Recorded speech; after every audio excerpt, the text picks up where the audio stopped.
ॐ नमो भगवते वासुदेवाय।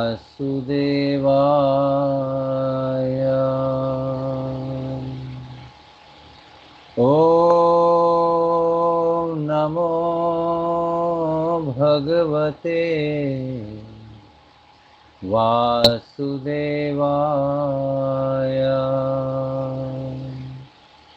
ॐ नमो भगवते वासुदेवाय।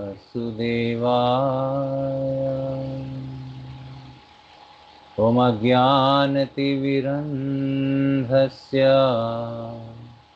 ज्ञानाञ्जनशलाकया चक्षुरुन्मिलितं येन तस्मै श्रीगुरवे नमः। श्रीचैतन्यमनोभीष्टं स्थापितं येन भूतले स्वयं रूप कदा मह्यं ददाति स्वपदान्तिकं। वन्देऽहं श्रीगुरोः श्रीयुतः पदकमलं श्रीगुरुर्वैष्णवांश्च श्रीरूपं सार्गजातं सहगण रघुनाथान्वितं तं सजीवं साद्वैतं सावधूतं परिजनसहितं कृष्णचैतन्यदेवं श्रीराधा कृष्णपादान् सहगण ललिता श्रीविशाखान्वितांश्च नमः। ॐ विष्णुपादाय कृष्णप्रेष्ठाय भूतले श्रीमते भक्तिवेदांत स्वामिनिति नामिने नमस्ते सरस्वते देवे गौरवाणी प्रचारिणे निर्विशेष शून्यवादी पाश्चात्यदेशतारिणे नमो महावदन्याय कृष्ण प्रेम प्रदायते कृष्णाय कृष्ण चैतन्य नामिने गौरद्विषे नमः।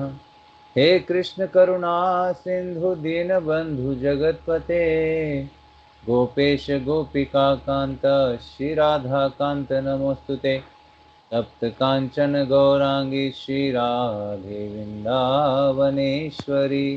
वृषभानुसुते देवी प्रणमामि हरिप्रिये वाञ्छाकल्पतरुभ्यश्च कृपा सिन्धुभ्येव च पतितानां पावनेभ्यो वैष्णवेभ्यो नमो नमः। जय श्री कृष्ण चैतन्य प्रभु नित्यानंद श्री अद्वैत गदाधर शिवासदि गौर भक्तवृंद।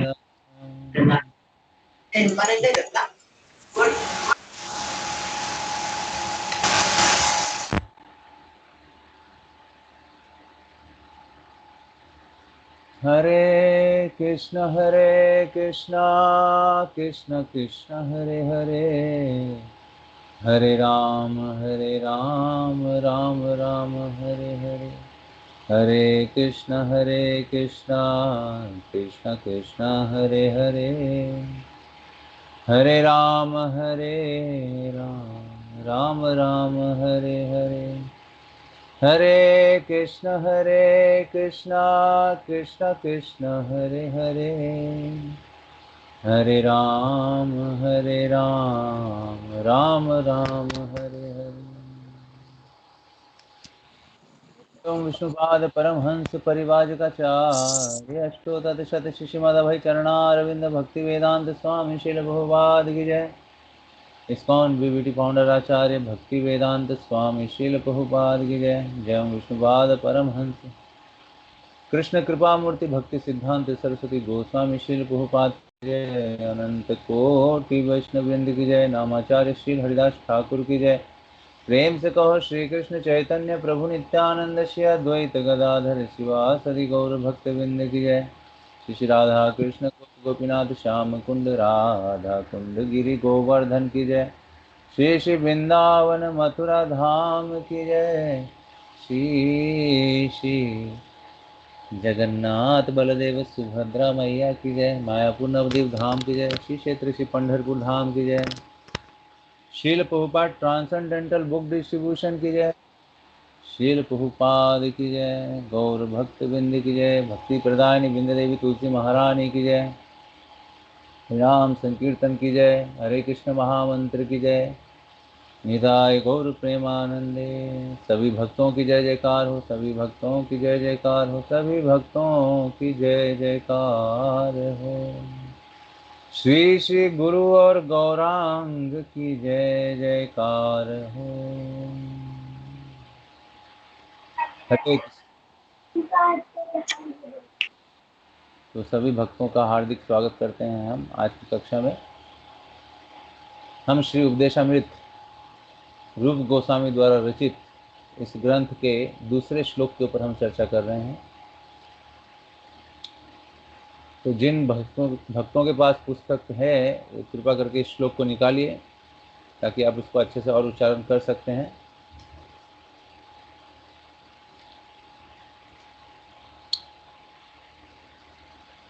श्लोक नंबर 2 उपदेशामृत से। अत्यहारः प्रयासश्च प्रजल्पो नियमाग्रह जनसंगश्च लोलश्च षड्भिर्भक्ति विनश्यति।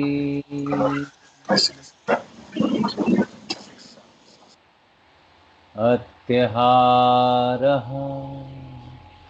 प्रयासश्च प्रजल्पो नियमाग्रह जनसंगश्च लोलश्च षड्भिर्भक्ति विनश्यति। अत्याहारः प्रयासश्च प्रजल्पो नियमाग्रह जनसंगश्च लोलश्च षड्भिर्भक्ति विनश्यति। अनुवाद। जब कोई निम्नलिखित 6 क्रियाओं में अत्यधिक लिप्त हो जाता है तो उसकी भक्ति विनष्ट हो जाती है। पहला, आवश्यकता से अधिक खाना या आवश्यकता से अधिक धन संग्रह करना। दूसरा, उन सांसारिक वस्तुओं के लिए अत्यधिक उद्यम करना जिनको प्राप्त करना अत्यंत कठिन है। तीसरा, सांसारिक विषयों के बारे में अनावश्यक बातें करना। चौथा, शास्त्रीय विधि विधानों का आध्यात्मिक उन्नति के लिए नहीं अपितु केवल नाम के लिए अभ्यास करना या शास्त्रों के विधि विधानों को त्याग कर स्वतंत्रता पूर्वक या मनमाना कार्य करना। ऐसे सांसारिक प्रवृत्ति वाले व्यक्तियों की संगति करना जो कृष्ण भावनामृत में रुचि नहीं रखते। तथा छठा, सांसारिक उपलब्धियों के लिए लालायित रहना। इन 6 क्रियाओं को अधिक मात्रा में करने मात्र से हमारी भक्ति विनष्ट हो जाती है। हम शिल प्रभुपाद जी के तात्पर्य से हम इस श्रृंखला को आगे बढ़ाएंगे। बोले जगत गुरु शिल प्रभुपाद की जय।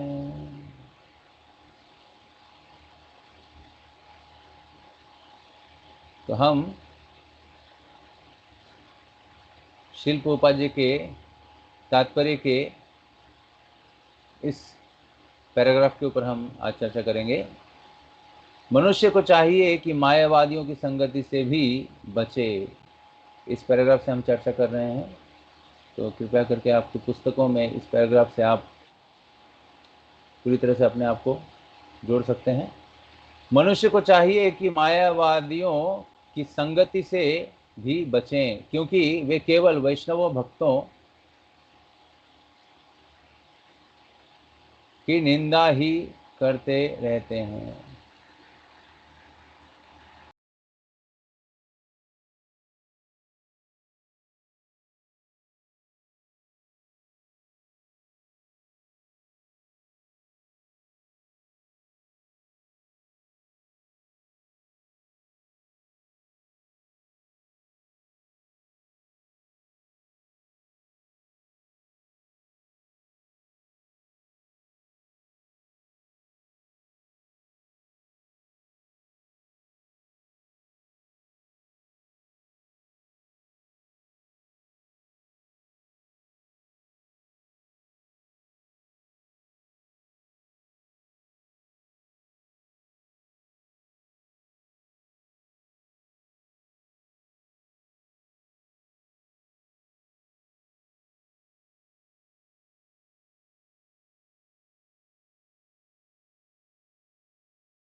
हरे कृष्णा। तो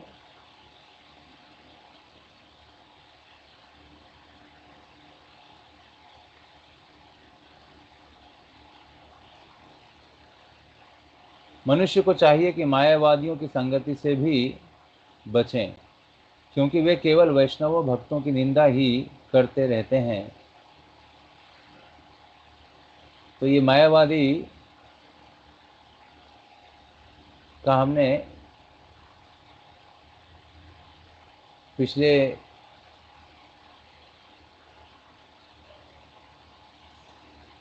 पहले श्लोक में कुछ चर्चाएं की थी। ये मायावादी कौन होते हैं, शून्यवादी कौन होते हैं, निर्विशेषवादी कौन होते हैं, भक्त कौन होते हैं। ये जो मायावादी हैं, इन्हें कृष्ण अपराधी कहा गया है। मायावादी कृष्ण अपराधी ऐसा कहा गया है। अब ऐसा क्यों कहा गया है? क्योंकि माया से ही जड़ित ये जो तत्व हैं, इनसे ही भगवान का भी शरीर तैयार हुआ है। पृथ्वी, अग्नि, जल, वायु, आकाश, मन, बुद्धि, अहंकार, सूक्ष्म तत्व। तो इस तरह से जो इस तरह से मानते हैं कि भगवान का भी शरीर जो है जड़ पदार्थों से तैयार हुआ है, उन्हें मायावादी कहा जाता है। माया का अर्थ है माया जनित शरीर से बना हुआ जो भगवान का स्वरूप है, वो माया से बना हुआ है। इसलिए मायावादियों को कृष्ण अपराधी कहा जाता है। वो अपराध करते हैं कृष्ण के प्रति, इसलिए उनके हृदय के अंदर भगवान उनके प्रति, कृष्ण के प्रति जो सेवा भावना होनी चाहिए, उसकी पूरी तरह से उनके हृदय में एक स्वाभाविक रूप से वो सेवा भावना जन्म ही नहीं लेती है। और ऐसी भावना से, अपराध युक्त भावना से उनके हृदय में भगवान के प्रति सेवा भावना का नाश हो जाता है। इसी कारण ऐसे जो मायावादी हैं, शून्यवादी हैं, ये सब आगे जाकर के भगवान बनने की योजना बनाते हैं।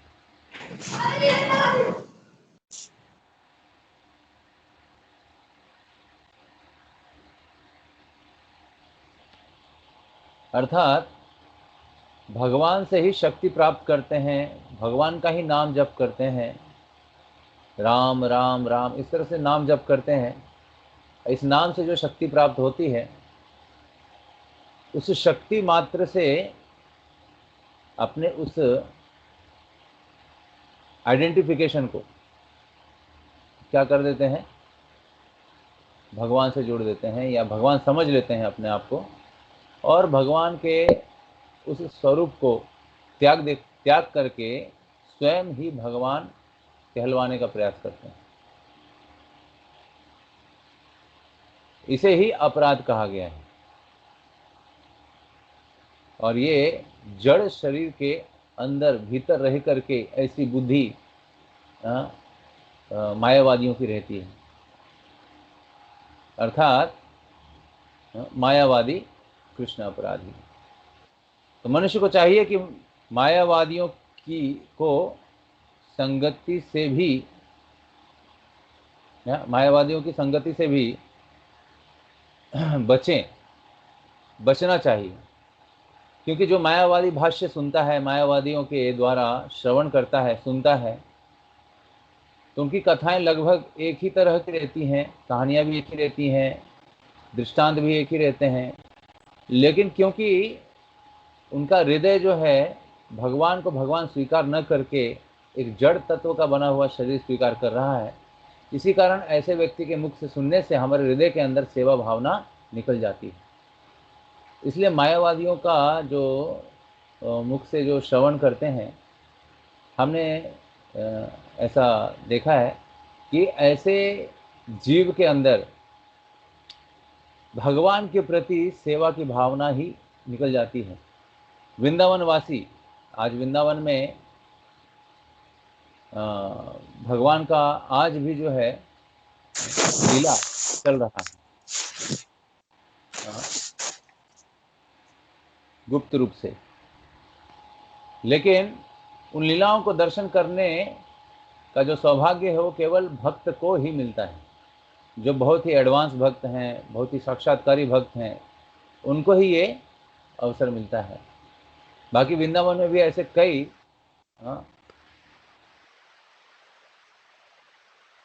तपस्वी ज्ञानी वहाँ पर हैं,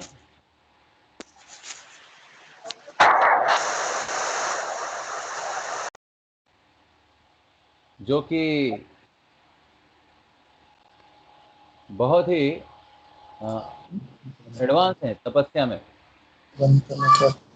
परंतु भगवान का दर्शन नहीं कर सकते। कहने का अर्थ ये है, क्योंकि भगवान का दर्शन करने के लिए वैष्णव बनना चाहिए, मायावादी बनने की आवश्यकता नहीं। इसलिए जो वैष्णव होकर के भी भगवान की सेवा नहीं करते हैं, उनको मायावादी की कैटेगरी में रखा जाता है। उनका हृदय माया जनित होता है, माया से पूरी तरह से भरा रहता है, और उनकी जो वृत्ति है, उनके हृदय में जो भगवान की सेवा करने की जो वृत्ति है, वो पूरी तरह से नष्ट हो जाती है। तो ऐसे मायावादियों का संग करने मात्र से हमारी भी सेवा की जो वृत्ति है वो पूरी तरह से चली जाती है। अर्थात जाने का अर्थ क्या है?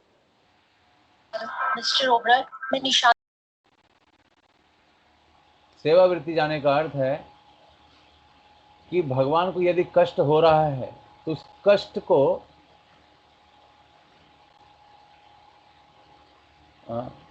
देखते हैं सभी। जैसे अच्छा। भगवान राम जो है वनवास जा रहे हैं और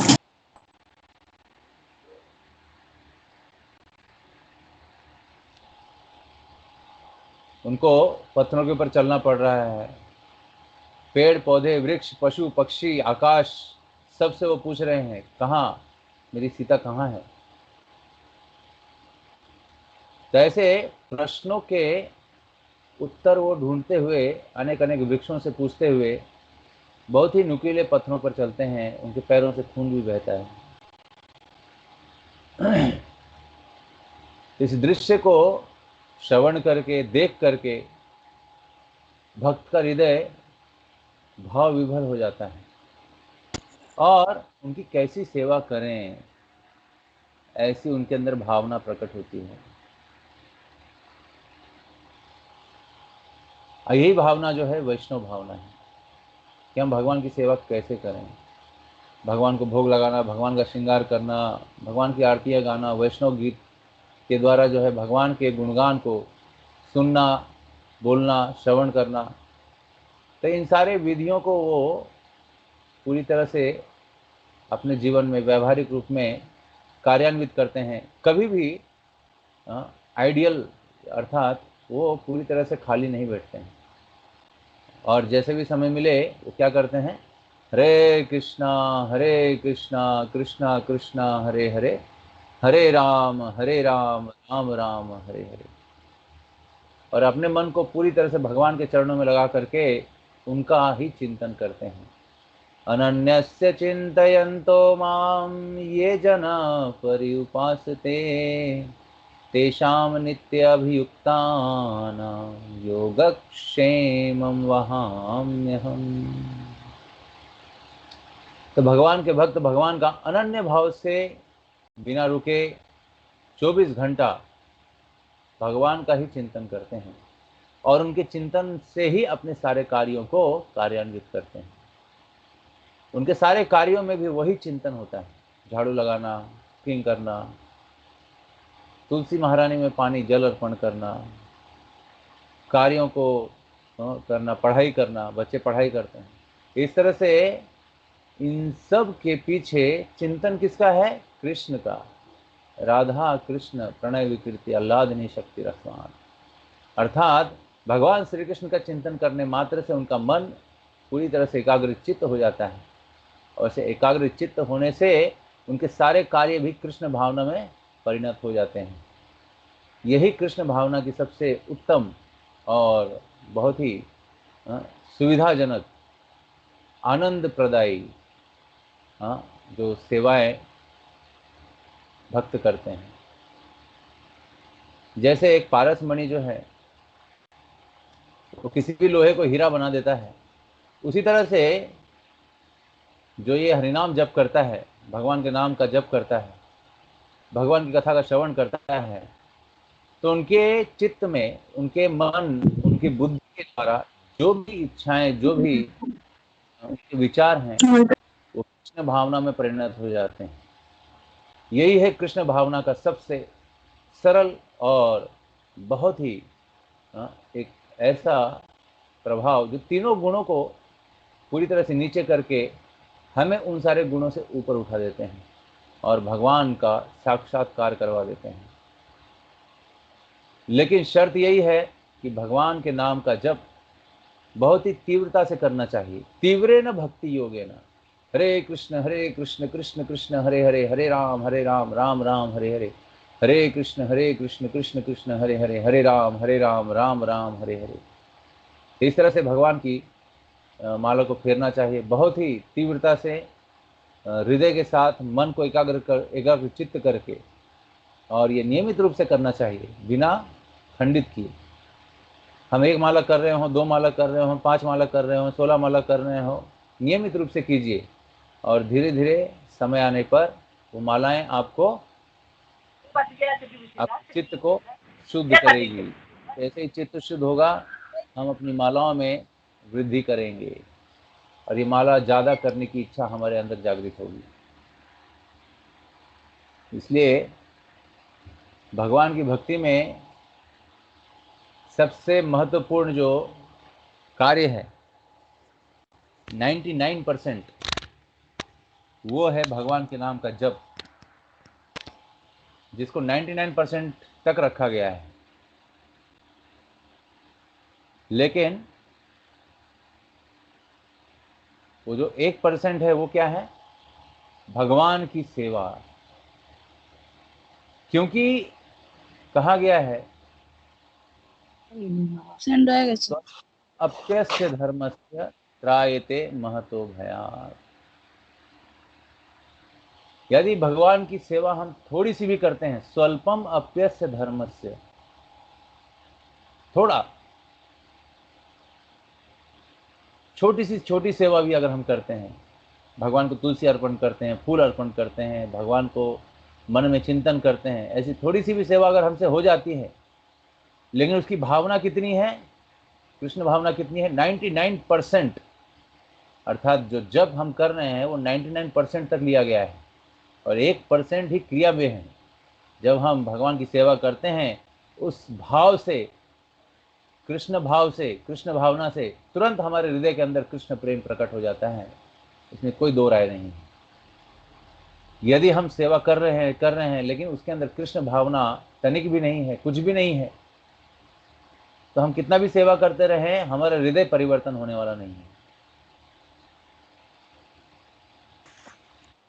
तो अगर ये कोई सुनेगा तो कोई को बोलेगा कि मैं तो जप ही कर रहा हूँ और अपनी भावना को जो है, अपने चित्त को जो है शुद्ध कर रहा हूँ। आपने ही कहा था 99% जप होना चाहिए। और ऐसी वृत्ति को लेकर के सेवा ही छोड़ दी है, कोई सेवा नहीं करते हैं, केवल जप ही करते हैं। तो ये भी घातक है, क्योंकि वो 99% है, अगर एक जुड़ा नहीं तो 100 होगा नहीं वो। इसलिए 99% अगर हमने 99% चैंटिंग भी किया है लेकिन उसको हमने सेवा में एक्टिवेट नहीं किया तो 100% गिना नहीं जाएगा। और चित्त शुद्ध होने का अर्थ क्या है? चित्त शुद्ध होने का अर्थ है भगवान की सेवा के लिए भागना। जिस तरह से कोई मरीज जो है बीमार है, बीमार पड़ गया है, हॉस्पिटल में एडमिट है, उसको बहुत सारे इंजेक्शन दिए गए हैं, गोलियां दी गई है और उसको अनेक अनेक तरह से ट्रीटमेंट किया जा रहा है। कुछ दिनों के बाद अगर वो ठीक हो जाता है तो क्या करेगा? ठीक होने के बाद काम पर जाएगा, काम करेगा, घर में पैसे लाएगा, सारे घर वालों की चिंता करेगा, अनेक अनेक तरह से बच्चों के बारे में, उनके भविष्य के बारे में। तो ये सारे एक्टिविटीज़ अगर वो नहीं कर रहा है, इसका मतलब वो बीमार ही है। अगर ये एक्टिविटीज़ करने लग जाए, इसका मतलब वो पूरी ठीक हो गया पूरी तरह से। तो समझने का अर्थ ऐसा है इस चीज़ को कि यदि हमारा चित्त शुद्ध हो जाता है भगवान के नाम लेने से, चित्त शुद्ध हो रहा है धीरे धीरे भगवान के नाम जप करने से, तो हमें सेवा में जुड़ना चाहिए। अगर हम सेवा में नहीं जुड़ रहे हैं तो चित्त शुद्ध होने का एक सिम्टम जो है सेवा, वो अगर नहीं है हमारे अंदर, तो अभी तक हमारा चित्त शुद्ध हुआ नहीं है। इसे हमें स्वीकार कर लेना चाहिए। इसलिए चैतन्य महाप्रभु ने क्या कहा है? चेतो दर्पणम मार्जनम भव महादावाग्नि निर्वापणम श्रेयः कैरव चंद्रिका वितरणम विद्यावधू जीवनम। चेतो दर्पणम मार्जनम, हाँ, तो चित्त का मार्जन करने वाला ये महामंत्र जो है हमें सेवा के लिए आगे करेगा। हाँ, शिल्पो कहा शुद्धता ही बल है, प्योरिटी इज द फोर्स। शुद्धता ही बल है। ये शुद्धता नष्ट कब हो जाती है? जब हम मायावादियों के द्वारा श्रवण करते हैं भगवान की कथाओं को। और ये मायावादियों के द्वारा कथाओं को श्रवण करना, उनका संगति करना, उनसे सुनना, ये हमारी भक्ति में सेवा वृत्ति का नाश कर देती है। जिस तरह से दूध बहुत पौष्टिक होता है, लेकिन उसी पौष्टिक दूध को अगर किसी सर्प ने डस लिया हो तो उस डसे हुए सर्प के कारण ये दूध भी क्या हो जाता है? विषैला हो जाता है। तो ये क्या है, बहुत ही हमारे जीवन के लिए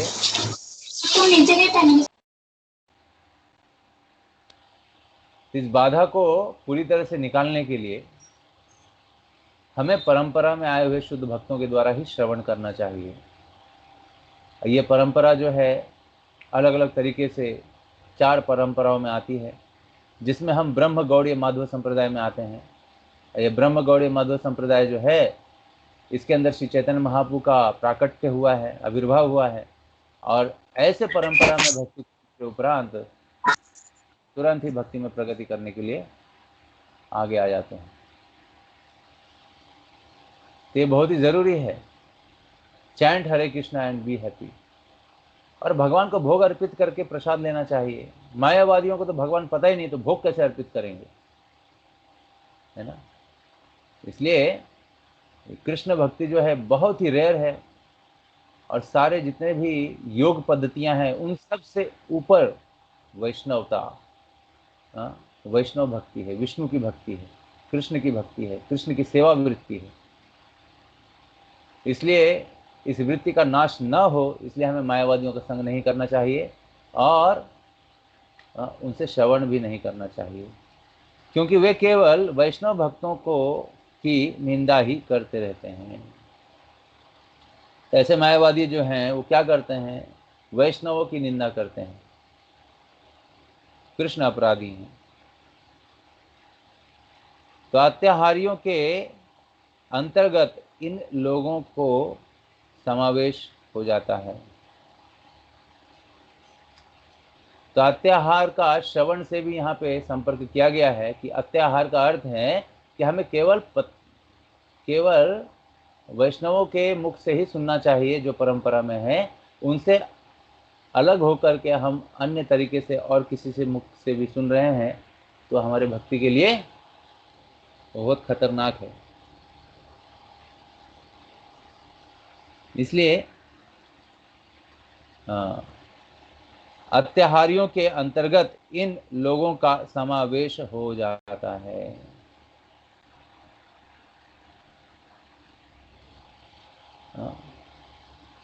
तो ये अत्याहार में आ जाता है, अर्थात ऐसे अलग तरीके से श्रवण करने से हमारी भक्ति का नाश हो जाता है और वो अत्याहार होने के कारण होता है। तो परंपरा में आए हुए जितने भी भक्त हैं, आचार्य हैं, उनके ही पुस्तकों को पढ़ना चाहिए और उनके ही आए परंपरा के भक्तों से श्रवण करना चाहिए। आगे कहते हैं, भुक्ति कामी अर्थात भौतिक सुख चाहने वाले। भुक्ति कामी यानी भुक्ति कामी का अर्थ है भौतिक सुख चाहने वाले।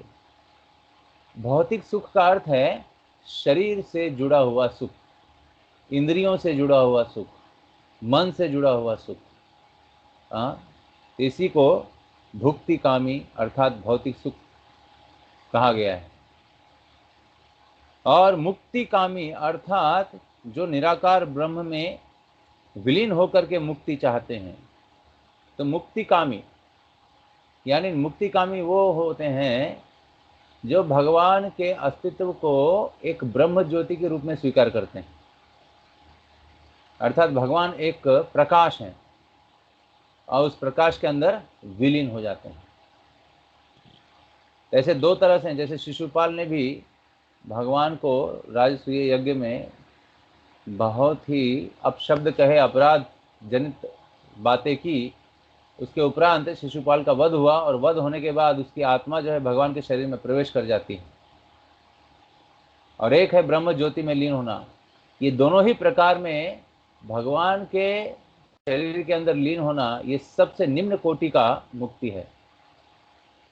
तो इसको इस उदाहरण के द्वारा प्रस्तुत किया गया है कि जैसे किसी माँ के गर्भ से यदि बच्चा जन्म लेता है, बड़ा होता है, सब कुछ होता है, लेकिन बड़ा होने के बाद भी क्या बोलता है कि मैं इस दुनिया से बहुत ही तंग आ गया हूँ, बहुत परेशान हो गया हूँ, दोबारा मुझे आपके ही गर्भ के अंदर जाना है। तो इस तरह का सोचना ये क्या है, निम्न कोटि की मुक्ति। इसे इस तरह से एग्जाम्पल से बताया गया है भक्ति विनोद ठाकुर के द्वारा। भक्ति विनोद ठाकुर जो है हमारे परम आचार्य हैं उन्होंने इस तरह के अ, जो मुक्ति का जो है वर्णन किया है अनेक अनेक तरह से। तो हमें मुक्ति कामी भी नहीं होना चाहिए, क्योंकि मुक्ति कामी होने से क्या होगा, हम ब्रह्म में लीन हो जाएंगे और हमें कोई सेवा नहीं मिलेगी। तो ऐसी मुक्ति किस कारण से हम ले रहे हैं, इसका कोई कारण ही नहीं है। हम पूरी तरह से इस भौतिक जगत की सेवा से पूरी तरह से क्या हो गए हैं, परेशान हो गए हैं। हम कहीं किसी कंपनी में सेवा करते हैं, अपने रिश्तेदारों की सेवा करते हैं, अपने परिवार वालों की सेवा करते हैं, और ऐसी सेवाओं में हमारी जो मनोस्थिति है वो पूरी तरह से क्या हो जाती है, एक सांसारिक मनोवृत्ति का साक्षात्कार करती है। यानी कि बहुत दुखमय स्थिति का साक्षात्कार करती है, जिससे कि उसको सेवा करने की इच्छा ही समाप्त हो जाती है कि और किसी की मैं सेवा नहीं करूँगा। कारण यह है कि भौतिक जगत में सेवा करने से उसे उस सेवा का सही परिणाम नहीं मिला है, दुख ही मिला है। इसलिए ऐसा सोच करके वो भगवान की भी सेवा से पीछे हट जाते हैं और ब्रह्म में लीन होने के लिए वो पूरी तरह से अपने आप को तैयार करने का प्रयास करते हैं। तो ये सही नहीं है। भौतिक जगत में सेवा की वृत्ति, सेवा जो होती है, उस सेवा को जो हम करते हैं, उस सेवा का जो परिणाम है वो दुखद होता है, सुखद नहीं होता।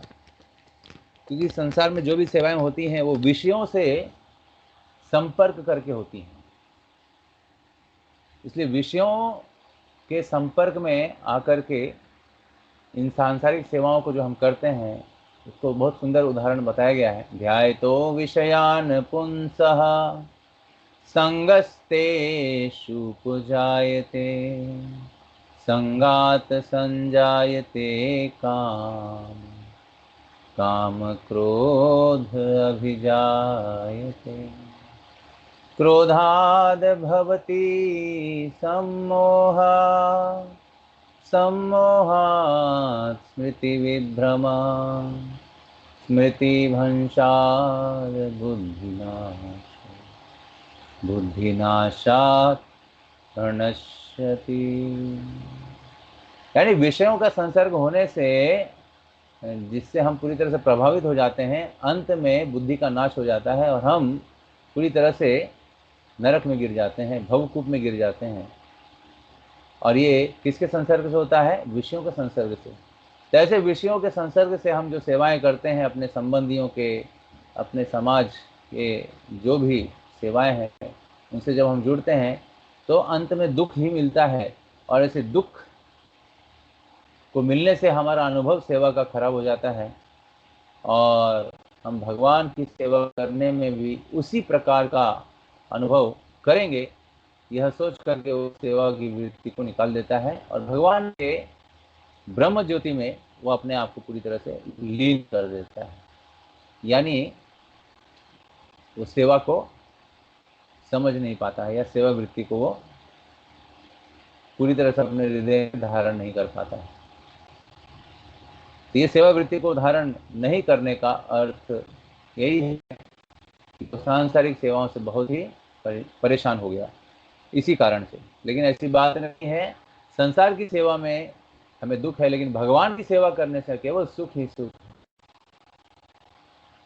हाँ, तो इसलिए सेवा ये पहला कर्तव्य हमारा, सर्विस। तो हमें एक्टिव डिवोशन अर्थात सेवा के रूप में जुड़ना चाहिए। महामंत्र का अर्थ क्या है? हे कृष्ण, हे राधा रानी, आप मुझे अपनी सेवा में लगाइए। तो सेवा में लगाने का अर्थ क्या है? सेवा में लगाने का अर्थ है कि उनका प्रचार करना, और जो ऐसे कृष्ण के भक्त नहीं है उनको कृष्ण का भक्त बनाना, पुस्तकों को पढ़ना, प्रचार करना, ये सारी सेवा में आती हैं। ये सारी क्रियाएं जो हैं सेवा में आती हैं। सेवा का अर्थ है कि भगवान के प्रचार में सबको भावना उनके हृदय में जागृत करना, ये जिम्मेदारी भक्तों की है। कि भक्त लोग आगे जा करके सारे जितने भी जीव हैं उनको कृष्ण प्रदान करें, कृष्ण दें, और उनके हृदय में कृष्ण भक्ति को स्थापित करें। यही वास्तविकता है। अगर ये हम नहीं कर रहे हैं तो हमें अभी भक्त बनने के लिए बहुत समय लगेगा, क्योंकि भक्त का एक ही संकल्प है कि कैसे वो कृष्ण बांट सकता है, कैसे वो कृष्ण को दे सकता है। लेकिन कृष्ण को देने से पहले हमें कृष्ण को अपने हृदय में स्वीकार भी करना आना चाहिए। इसलिए निराकार ब्रह्म में विलीन होकर मुक्ति चाहते हैं, तथा सिद्धिकामी अर्थात जो लोग जो योग को सिद्धि चाहते हैं, अर्थात जो योग की सिद्धि चाहते हैं, ऐसे लोगों को संगति करना तनिक भी वांछनीय नहीं है। योग की सिद्धि का अर्थ क्या है? योग से सिद्धि का अर्थ है कि अपने अहंकार रूपी उस हृदय में जो अहंकार है उसको बढ़ावा देना। हम जब कुछ तपस्या करते हैं, हमारे पास कुछ सिद्धि आ जाती है, उस सिद्धि के माध्यम से हम लोगों को क्या करते हैं? चमत्कार दिखाते हैं। ऐसे चमत्कार को लोग नमस्कार करते हैं और भगवान का विस्मरण कर देते हैं, और जो चमत्कार कर रहा हुआ व्यक्ति है उसे ही भगवान समझ करके आरती पूजा सब कुछ करते हैं। तो ऐसे जो तथाकथित जो योगी लोग हैं, जो सिद्धियों को प्राप्त करते हैं, ऐसे लोगों की संगति तो कदापि ही नहीं करनी चाहिए, क्योंकि ऐसे संगति मात्र से ही हमारी कृष्ण भक्ति का विनाश हो जाता है, और ऐसे सिद्धियों को प्राप्त करके वे अपने आप को भगवान भी घोषित कर देते हैं। और साधारण जनता भी ऐसे कुछ योगियों को भगवान स्वीकार करके उनके सारे जितने भी दुख हैं, कष्ट हैं, उनका कुछ हद तक निवारण वो साधु कर देते हैं, जो ऐसी सिद्धियों को प्राप्त करके संसार में विचरण कर रहे हैं। कहने का अर्थ है कि ऐसे सिद्धियों को प्राप्त करके विचरण करना और लोगों के रोग ये सब ठीक करना, ये एक डॉक्टर भी कर सकता है। उसके लिए हमें भगवान की भक्ति, भगवान का नाम की आवश्यकता नहीं है, केवल पढ़ाई करने की आवश्यकता है, डिग्री लेने की आवश्यकता है। भगवान का नाम लेना, भगवान की सेवा करने का अर्थ क्या है? यही हमारी असली चेतना है, आत्मा का यही धर्म है। हाँ, शरीर के अंदर जो आत्मा है उसका धर्म क्या है? भगवान कृष्ण की सेवा। हाँ, जो नित्य सेवा के रूप में, नित्य सेवक के रूप में वो पूरी तरह से अपने आप को उस स्वभाव में लाने के लिए प्रयत्नशील है। प्रकृति क्रियमाणानि गुणे कर्माणि सर्वशः अहंकार विमूढ़ात्मा कर्ता हम इति मन्यते। अभी प्रकृति के गुणों में आकर के, उसके देहात्म भाव में आकर के अपने आप को कर्ता मान बैठा है अहंकारवश, और इस प्रकृति के अंदर ही अनेक अनेक जन्म वो लेते जा रहा है। पुनरपि जननम पुनरपि मरणम पुनरपि जननी जठरे शयनम। इस तरह से वो अपने आप को पूरी तरह से मुक्ति अवस्था में ला नहीं पा रहा है। इसलिए श्रील प्रभुपाद जी ने इस संसार में सबको कृष्ण भक्ति देने के लिए 70 साल की आयु में विदेश गए, और सबसे पहले क्या खिलाया? सबको प्रसाद बना के खिलाया, भगवान को भोग दिखाया, और वही प्रसाद जो है सबको खिलाया, जिससे कि वो कृष्ण भक्त बन गए। और कृष्ण भक्त बनने के पहले जितने भी उनके पास और गलत गलत तरीके इंद्र तृप्ति के थे, सिगरेट पीना, गांजा पीना, और बहुत सारे ऐसे अलग अलग तरीके, उन सारे चीज़ों को उन्होंने त्याग दिया केवल कृष्ण प्रसाद को ग्रहण करके। ये कृष्ण प्रसाद जो है कलयुग में बहुत ही प्रचुर मात्रा में विमला देवी जो जगन्नाथपुरी में वास करती है, जो दुर्गा देवी की ही स्वरूपी है, जगन्नाथ जी का प्रसाद सबसे पहले विमला देवी को लगाया जाता है, उसके उपरांत ही आनंद बाजार में आता है। आज वही प्रसाद जो है चैतन्य महाप्रभु और प्रभुपाद जी के माध्यम से, इस्कॉन के माध्यम से हर जगह वितरण किया जा रहा है। इसी प्रसाद को खा करके लोग अपनी चित्त में जो भी गंदगी है, गंदी वासनाएं हैं, उन सब का दमन कर पा रहा है। तो इसलिए प्रसाद जो है हमारी भक्ति का सबसे मुख्य अंग है। इस प्रसाद को जब तक हम ग्रहण नहीं करते हैं, भगवान को भोग लगाने के लिए नहीं सीखते हैं, और बिना भगवान को भोग लगाए ही हम खाना खाते हैं, अपना पेट भरते हैं, तो वो केवल पाप वृत्ति का जो है पाप जनित प्रसाद है। इसलिए इस पाप जनित प्रसाद को जो है न खा करके हमें क्या करना चाहिए? कृष्ण प्रसाद खाना चाहिए। ये पाप का प्रसाद जो है, ये मतलब क्या है? इंद्रियों और विषयों के संसर्ग से बना हुआ भोजन, जिसके अंदर कृष्ण भावना नहीं है, उसके अंदर इंद्रियों की भावना है। इंद्रियां उसका स्वाद ग्रहण करना चाहती है, लेकिन वास्तविक में स्वाद ग्रहण करने का जो मूल कौन है? भोक्ता कौन है? भोक्ता कृष्ण है। हाँ? भोक्ताराम यज्ञ तपसाम सर्वलोक महेश्वरम सूर्योदय सर्वभूतानां ज्ञात्वा माम शांति मृच्छति। कहने का अर्थ है भोक्ता भगवान है, हम नहीं है। और इंद्रियां अपने आप को भोक्ता समझ रही है। यदि कोई सेवक अपने मालिक के सामने भोक्ता समझ ले और समझ ले कि मैं ही मालिक हूं इस मकान का, तो ये कितना बड़ा उसका जो है एक अज्ञान है। आज जिसको अपने मन में रख करके वो चल रहा है, देख रहा है, सुन रहा है, सब कुछ कर रहा है, तो हम समझ सकते हैं कि एक मालिक के सामने एक नौकर की क्या हैसियत होती है। उसी तरह से भगवान भोक्ता है, इंद्रियां भोक्ता नहीं है। लेकिन अभी हमने क्या किया है? भगवान का त्याग करके इंद्रियों को ही हमने भोक्ता बना दिया है। और इंद्रियों को भोक्ता बनाने से इंद्रियां जो जो कहती है, जैसा जैसा इच्छा करती है, उसको पूरा करने के लिए हम भागते हैं, और हम उन सारी इच्छाओं को पूरी करने का प्रयास करते हैं जो इंद्रियों ने प्रकट किया है अपनी इच्छा को। और ऐसी इच्छाओं को पूर्ति करते करते करते करते हमारा जीवन जो है ढल जाता है, हम मृत्यु की ओर आ जाते हैं। और ये मृत्यु जो है ये विषय जनित होती है, कृष्ण भावना में नहीं होती है। तो ऐसी मृत्यु के उपरांत भी हमें दूसरा शरीर धारण करना पड़ता है, क्योंकि ये मृत्यु कृष्ण भावना जनित नहीं है। हमारे सारे कार्यों में, सारे अंगों में कृष्ण भावना होनी चाहिए, लेकिन हमारे सारे कार्यों में विषय भावना है, इंद्रियों को भोग करने की भावना है। और यही भावना जो है हमारे आत्मा का हनन करने वाला है, हमारे आत्मा का पतन करने वाला है। और दूसरे अन्य योनियों में सुअर, बिल्ली, कुत्ता, मच्छर, अनेक अनेक योनियों में प्रवास करने के बाद ये मनुष्य शरीर मिला है, इस चीज को समझने की उसके अंदर बुद्धि नहीं आई है।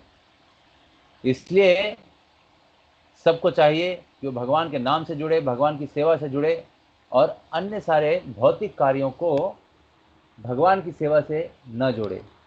क्योंकि भौतिक कार्यों को अगर हम उपलब्धि करने के लिए भगवान से जुड़ते हैं, भगवान का नाम लेते हैं और हमारे भौतिक कार्यों में वृद्धि हो, इस तरह से हम मनाते हैं, तो हम कभी भी भक्ति नहीं कर सकते हैं। और अपनी कामनाओं की इच्छा को पूरी करने के लिए हम भगवान को एक बोल सकते हैं इंस्ट्रूमेंट बना देते हैं, है ना। तो इस तरह से हम भगवान को ही एक भगवान से ही एक व्यापार करते हैं। तो व्यापार करने वाला बुद्धि जो है वो भक्ति युक्त बुद्धि से बहुत ही पीछे है। इसलिए भक्ति युक्त बुद्धि क्या है कि हमारे पास जो कुछ भी है हम उससे भगवान की सेवा करें, इंद्रियों की सेवा नहीं, भगवान की सेवा। क्योंकि भगवान जो है इंद्रियों के मालिक हैं, तो मालिक की सेवा करनी चाहिए ना। नौकर को किसकी सेवा करनी चाहिए? मालिक की। तभी उसका पगार पानी चालू रहता है, उसका घर अच्छे से चलता है, सब कुछ अच्छे से चलता है, सुखी रहता है। और ऐसा सुखी रहने का जो अभिप्राय है कि मालिक भी उसकी सारे घर की जिम्मेदारी ले लेता है। उसके अंदर उसके घर में कुछ ज़्यादा खर्चा हो रहा हो, किसी की शादी हो, कुछ हो, तो उस सब की जिम्मेदारी वो उसका मालिक ले लेता है, क्योंकि वो नौकर जो है बहुत अच्छे से उस मालिक की सेवा कर रहा है। इसी तरह से हम इन इंद्रियों से भगवान की सेवा जब करना सीख जाएंगे, करना शुरू कर देंगे, तो भगवान हमारी जिम्मेदारी ले पाएंगे। और वो जिम्मेदारी क्या है? जिम्मेदारी यही है कि हम नाम से जुड़े रहें, उनकी सेवा से जुड़े रहें।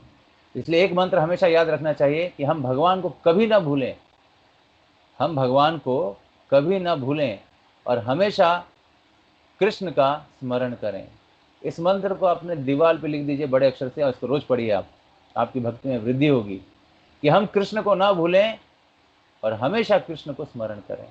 बस इसी मंत्र को बोलने से हमारे सारे विषय वासना जो है निकल जाती है, सेवा वृत्ति आ जाती है और उन सेवा वृत्ति से हमारा जीवन जो है आनंदमय हो जाता है। हाँ, और इस आनंद का कारण ही है कृष्ण का नाम। हमारे अंदर कोई आनंद नहीं है, शरीर के अंदर कोई आनंद नहीं है, लेकिन कृष्ण के चित्त में, कृष्ण के स्वरूप में आनंद है। आनंदाम बुद्धिवर्धनम प्रतिपदम पूर्णामृत स्वादनम, अर्थात इस आनंद का जो स्रोत्र है वो कृष्ण का नाम है। हरे कृष्णा कृष्णा कृष्णा हरे हरे, हरे राम राम राम हरे हरे। तो इस तरह से भगवान की सेवा की वृत्ति को जागृत करना चाहिए। अभी बहुत ही सुप्त अवस्था में हमारी जो है चेतना भगवान की सेवा के लिए है। इसी सुप्त अवस्था को जागृत करने के लिए सबसे पहले हमें अपनी जीवा से शुरुआत करनी चाहिए। जीवा से शुरुआत का अर्थ क्या है? जीवा से भगवान श्री कृष्ण का प्रसाद ग्रहण करना और जीवा से भगवान का नाम लेना, ये दो ही चीजें करनी है जिसके कारण हमारी भक्ति में शुरुआत हो जाएगी। भक्ति की जो एक सेवा वृत्ति है वो जागृत हो जाएगी। और किसी के अंदर सेवा वृत्ति को जागृत करना यही भक्ति का लक्ष्य है। भक्त का जीवन ही सेवा है, भक्त का मतलब ही है सेवा। हनुमान जी हो गए, प्रहलाद महाराज हो गए, ध्रुव महाराज हो गए, ये सब के सब सेवक हैं भगवान के। कोई ब्रह्म में लीन होने के लिए नहीं जा रहा है। ये ब्रह्म में लीन होना ये निकृष्ट प्रकार का जो है मुक्ति है, और ऐसी मुक्ति जो है भक्त के आगे पीछे दौड़ती है। फिर भी भक्त उसको स्वीकार नहीं करता है और भगवान की सेवा के लिए ऐसी मुक्ति का भी त्याग कर देता है।